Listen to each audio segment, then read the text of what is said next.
Faut-il toujours raconter une histoire avec ses photos? Voilà une question qui risque de faire polémique. Je vois souvent passer sur les réseaux, par exemple, des photos et en commentaire, des personnes qui critiquent cette photo en disant « mais cette photo ne raconte rien ».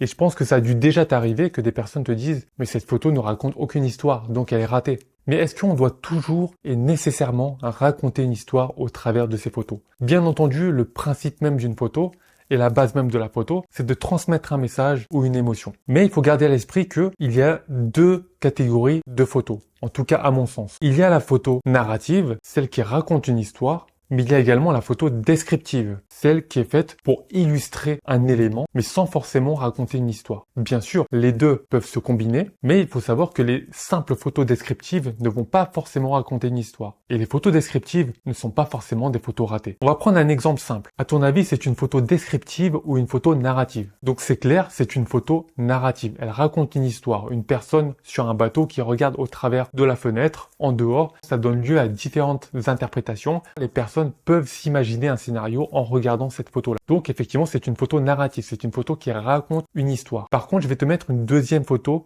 juste ici. D'après toi, est-ce qu'il s'agit d'une photo narrative ou une photo descriptive? Il s'agit en effet d'une photo descriptive. Elle ne raconte pas forcément une histoire, mais elle permet de présenter un élément, de décrire un élément, de montrer un sac. Tu vois très bien que ce n'est pas forcément une photo ratée, c'est une photo de produit. Donc simple, mais effectivement, c'est une photo descriptive, c'est pour présenter un produit. Et cette photo-là, on ne s'attend pas à ce qu'elle raconte une histoire. Bien entendu, j'ai dit que les deux catégories, donc photo descriptive et narrative, pouvaient se combiner. Donc si effectivement tu imagines ce même sac dans un environnement, avec un certain décor, avec une personne par exemple qui prend ce sac à la main, ça devient une photo narrative. Descriptive pour le sac et narrative. Donc tu vois, je pourrais te mettre d'autres exemples à l'écran. Tu vois très bien qu'il faut faire la distinction entre photo narrative et photo descriptive. Donc les personnes qui te disent cette photo-là ne raconte aucune histoire, elle est totalement ratée et n'a aucune utilité, c'est totalement faux. D'ailleurs, toutes les photos que tu vois, par exemple des photos de chaussures, des photos, d'autres types de photos par exemple, est-ce que ces photos-là racontent une histoire? Pas du tout. Il faut inclure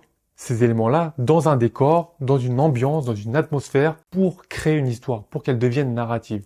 C'est le cas des publicités de parfum notamment. Mais la photo d'un simple flacon de parfum ne raconte pas d'histoire en soi, c'est une photo descriptive. Mais inclure ce produit-là dans des décors, effectivement, ça devient narratif. Donc, la prochaine fois que j'entends une personne dire que la photo ne raconte pas d'histoire, c'est une photo ratée, tout simplement, tu peux passer ton chemin. C'était juste un petit éclaircissement pour moi à faire, mais c'était important de connaître la différence entre les deux, puisque dans la pratique de la photo, tu peux tout à fait effectuer des prises de vue simplement descriptives et d'autres prises de vue plus narrative.